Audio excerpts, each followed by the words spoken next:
Friends, hello there. Welcome to another episode in the teaching series. Hey, this is part 10 on our 10-part series on Psalm 23.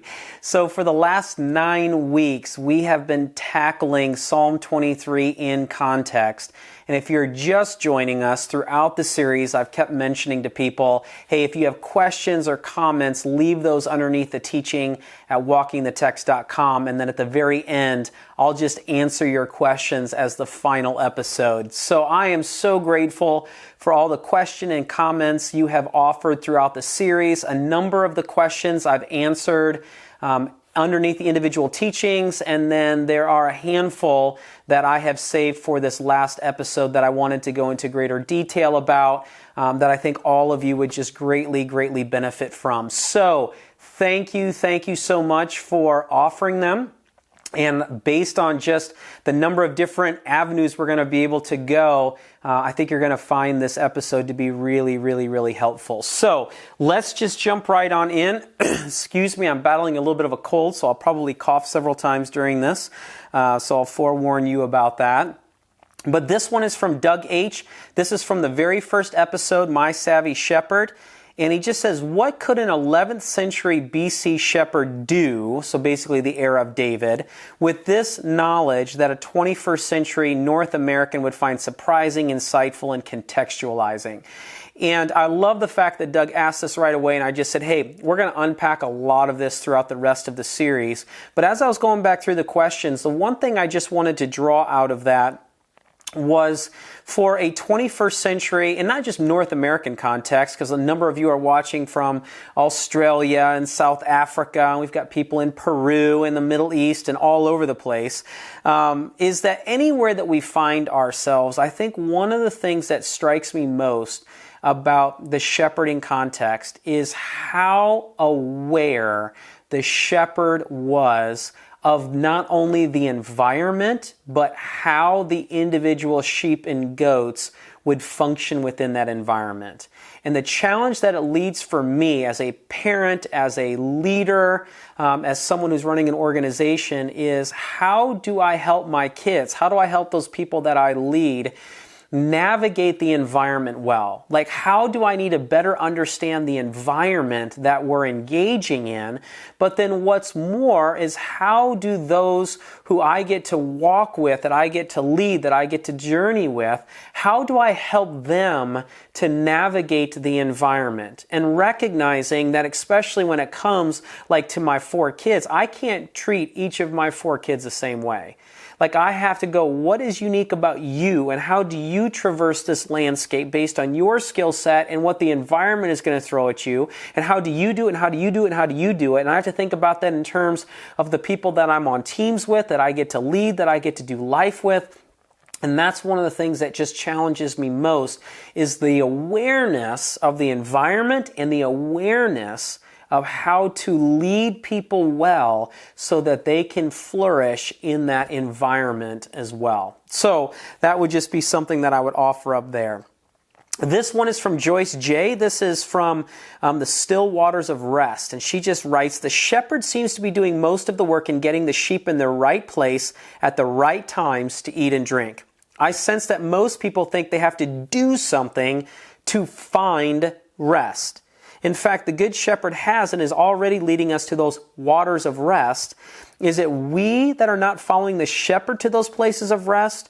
Are we not seeking out those places? It seems that most Christians feel that is something we have to do, but in Psalm 23, the shepherd is finding and offering those places of rest. Can you offer some insight? That's great. Absolutely fantastic. And I would say that in essence to the question, is it that we're supposed to find rest, or we're supposed to allow God to bring us to rest? I think the answer is yes. Yes, in the sense that obviously in the shepherding context, the sheep are not going to be able to provide for themselves. They're following. That's more of the sense of the shepherd is going to lead them. And I believe that God does that for us as well. That God never asks us to do so much that we don't have the ability to rest, to find those still waters of rest. And so I believe in what we read in Scripture and just basic health and relationship with ourselves, with others, with God, with the world, is that God is inviting us into those places of rest. And the question is that are we fighting against those? Are we allowing other things to distract us from entering into those spaces of rest? And then on the other side of it, though, we do have to be intentional about this, because if we just allow the pace of life to get the best of us, we won't enter into those places that God is inviting us into. So that's why I say yes, is that yes, God is inviting us in those spaces. He's never going to ask us to do more than what we're capable of doing in lieu of being able to have those places of rest. And what's more, we have to be very intentional about going and finding those pockets of rest. And this is why I like the very next comment from Tyson W., where building on this idea, same episode, he writes this. He says, a quick thought on the latest series on Psalm 23. I love what you fleshed out recently about rest and calm waters. One thing that occurred to me while listening to the rest also provided to the shepherd himself. So he says, yes, the sheep walk 5 miles, meaning the 5 square miles a day, but so does the shepherd. It takes work to find this rest and create space for the rest for the shepherd as well as the sheep. I once attended a conference on leadership, and one of the speakers told the leaders in the room it is their responsibility to find rest and refreshment. He said there is no more important task for a leader than to find and create space for rest and to recharge. A burnt-out leader cannot steer the ship or shepherd a flock. It struck me while listening to your podcast that we are called to walk in the dust of the Good Shepherd, and that the Good Shepherd in Psalm 23 demonstrates the necessity for rest for those in leadership. Whether shepherding a flock, leading a business or organization, sports team, etc., Jesus demonstrates rest, and we should be sure to follow his example. So I don't have anything to add except to say, yes, I totally agree on the importance of all people finding rest, leaders included. This is from JB, and just in the context of understanding Psalm 23 in context, he just says, I would love to hear a teaching on teaching our children. It's like, oh, this is great. What can we do to really develop the context of the Bible for them? If we could teach context when we teach the story the first time, perhaps they wouldn't struggle as they do with all the incorrect understanding of so many stories and passages. And just says, would love to hear what your thoughts are on this, your approach, and what resources you would use. And this is fantastic, and this is one of those that I may just come back and we may do a whole episode on this. But just the very thing that you highlighted, JB, is the importance of just letting our children know there's a context to the Bible. Context changes everything. And one of the biggest things that I've seen is that most people have never been taught how to read or understand the Bible in context. That there's a context for everything, and yet for most people, they don't even think about the Bible's context. Now, you all are different. You all are following along because you recognize the importance of context. But if we can teach our kids that at an early age, we will do them well, because oftentimes when they're taught stories that isn't or aren't accurate, it's because the context is wrong. And there's generally that friction and contention. And if we can teach our kids that when they run into that friction, they begin asking questions about context, that will help them better understand the stories. And so one of the things that I'm always doing is just talking to my kids context, and that when they hear a story at the church that we attend, or somebody tells them a story, I'm always asking, well, did you get the context? And I'm like, oh, well, here's the context around that, and this is going to help us understand the story even better. So I feel like that's a really important thing. I believe using those 6 lenses of context that I spell out in the number 1 mistake most everyone makes reading the Bible ebook, like I use those in connection to my kids. So like one of them is the visual context. And so anytime I'm doing a story with my kids, I'll pull out my iPad, I'll pull out my laptop, I'll show them pictures of the site and go, here's where the story took place. Because the first time that I walked these places, saw pictures, the first thing that comes to your mind is, oh my goodness, these stories are real. And I always want to help them to understand that. And so, the resources in that ebook are great. My, 9-year-old daughter's not sitting down reading Zondervan's Illustrated Bible Backgrounds commentary. Maybe she should, but I'm always like showing them how to try to find stuff, talk through stuff, showing them the pictures. And as they get older, I'll continue to try to help them to learn how to use some really great resources to find those things out. But I kind of live with the mantra that I want to teach my kids in such a way that they have to unlearn as little as possible as they grow into adulthood.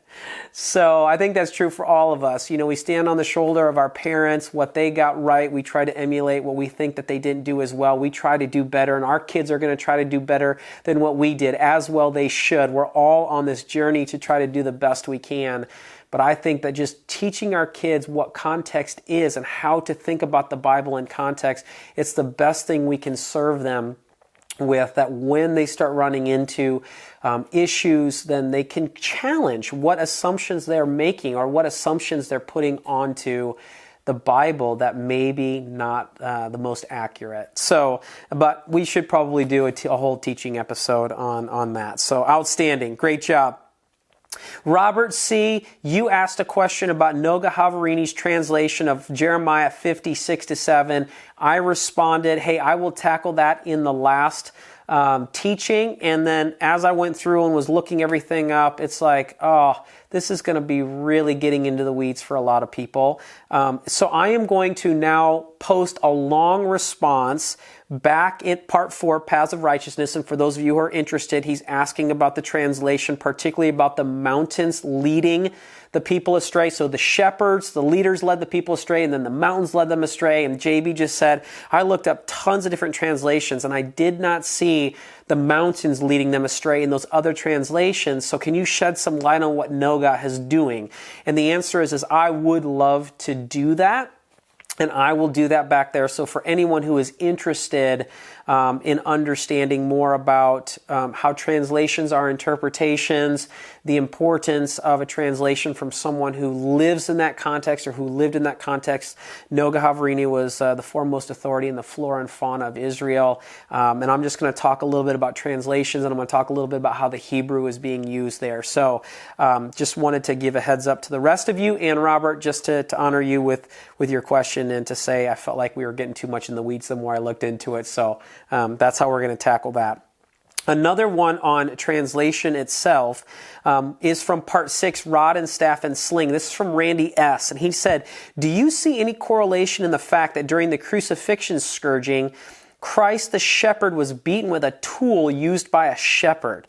That was my initial thought when you mentioned that the rod was not used on the sheep. So very interesting, Randy. And there is, first of all, great observation, great connection. And it has to do with the Greek going on behind that. So I pulled out Mark 15:19 for one of the passages in the Gospels about Jesus being beat. And this is how the NIV translates it. It says, again and again they struck him on the head with a staff and spit on him. Falling on their knees, they paid homage to him. Now, the New American Standard Bible and the English Standard Version say that they kept beating his head with a reed. So one translation says staff, one translation says reed, another translation will say rod. And if you remember from the rod and the staff, that neither of those were used ever against the sheep. The rod was used to ward off predators. The staff was used to get them back on or to count them at the end of the night. We talked about some various uses here. But the word that is being used in Mark 15:19 in Greek is the word kalamos. And kalamos can be translated as either staff or reed. And I think reed is the better translation here. And here's why. That the reed is being used to symbolize a scepter. So kings had scepters, and that was a visual representation that they had the ability to rule.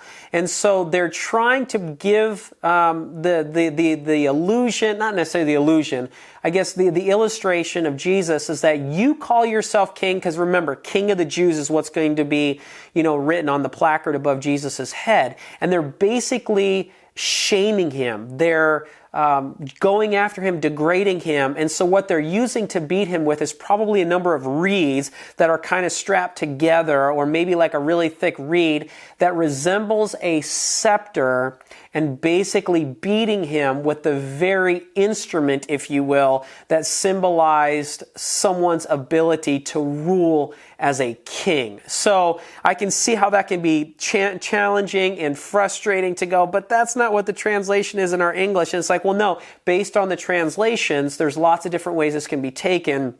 But the idea behind this is that they were mocking him, deriding him, and using something that was to symbolize a king's ability to rule, which was a scepter. So there's the context there. But again, just a really, really great observation. All right, the last one is this, and this is from part 7, A Generous Host. David M. writes, he says, seems like there is also a correlation between this teaching and what we do each week when we gather for worship. And if you recall from A Generous Host, this is where we are brought into the tent. We are provided rest. We're provided a meal. There is this acceptance, this love, this joy, this celebration, this focused attention with the host. And yes, that is exactly what worship is as well. That when we gather as a community, it's as if we've entered in to God's tent, that we have been brought before Him, that we get to experience time with Him where other things are not going to be taking our attention, cell phones, television, radio. We get to come, we get to sing, we get to pray, we get to listen to the Word being taught, and it's as if we are entering into that space. And so, great observation, David. And I would just also mention that based on the other teaching that we did where we talked about for length of days, is that the idea here as well is that all of life can be worship as well. That all of life is that we are in the presence of God, and wherever we are and whatever we're doing, we can be aware of God's presence, and that the whole world is God's Bedouin tent that He has ushered us into, and that we are loved, that we are accepted, that we get to spend time with the host. But just as you highlighted, David, that hour, hour and a half, 2 hours, whatever it is, when we gather communally with the place of that we get to worship at with other people, it's a very intensified, focused realization that we are in the midst of God and His space, and we've been brought in, and we get to learn, and we get to pray, and we get to worship together. So great observation there. And all of you, all throughout the series, thank you for all your great questions. Thank you for all of your great comments. So appreciated all of them. And next week, we are launching in on a series about Christmas that's going to take us up to Christmas Day, actually the day before. For those of you who know, Christmas is on a Tuesday this year, and we're going to actually release that teaching series on Monday, so that Tuesday is a day that we are just totally focused on being with God and our family and celebrating the birth of Jesus, and just all of the implications of that therein. But just can't wait to invite you into our next mini-series that we're going to do on Christmas. I think you're going to find it absolutely riveting to understand a little bit of Christmas in its context. So friends, again, thanks so much. I hope that you're all doing well, and may you walk out the text well in your life.